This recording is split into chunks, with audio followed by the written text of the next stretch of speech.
been almost 10 years since the U.S. invasion of Iraq that toppled former dictator Saddam Hussein. Since then, the country has ramped up oil production, and the International Energy Agency says the country is set to double its output by the end of this decade.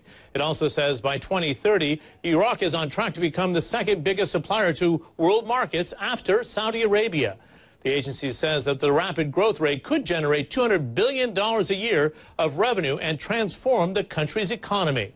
But that's a long way off. Right now, 23% of Iraqis still live below the poverty line. And as Arwa Damon found out, some of them go to extreme measures to basically survive.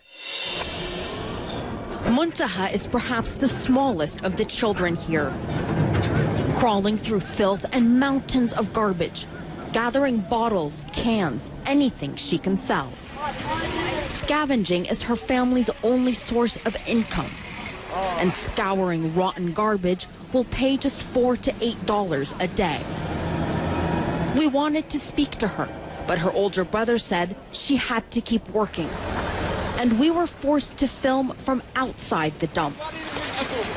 Local officials refused to allow us access inside, telling us, "We don't want you filming images of children picking up trash." 12-year-old Sajid's father is ill and can't work. His mother cares for his 3 younger sisters. Of course he'd like to go to school, he says, but there's no one but him to put money on the table. This is the Shia slum of Sadr City, among the poorest neighborhoods in the capital. Elsewhere, development in Baghdad is visible, from small businesses that have given themselves a facelift to new malls like this one, glistening amid scruffy surroundings. Officially, the government claims unemployment has dropped from 18% in 2008 to 11% last year, but it varies wildly from province to province. In oil-rich Kirkuk, for example, it's at 2.5%, but in the largely Sunni desert province of Anbar, it's 18%.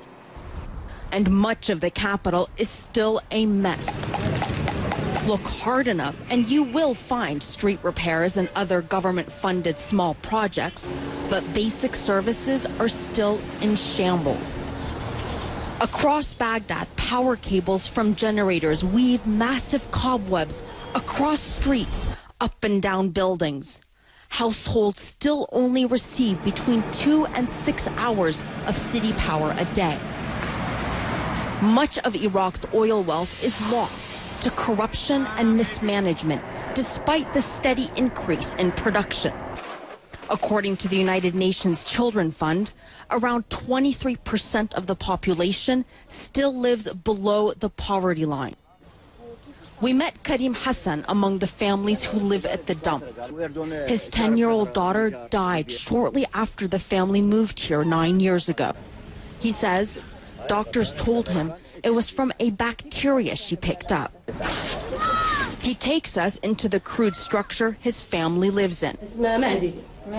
Inside, his wife, Aide, shows us her 2-month-old grandson. I am so worried about his health, she tells us, because of the waste. But what can I do? If I could leave, I would. I wouldn't live in filth. She says some kind people nearby help them wire electricity to run a heater to keep the baby warm in the winter chill and rain. She's showing us how if you just lift up one of these bricks, you can see the water underneath it. So they've had to put bricks all over the entire floor. And then they're sleeping on top of the bricks themselves. Iraq's dictator revived. But on the garbage dumps of Sadr City, progress is hard to find. Arwa Damon for Marketplace Middle East in Baghdad. That's it for this edition of CNN Marketplace Middle East. I'm John Defterius. Thanks for watching. We'll see you next week.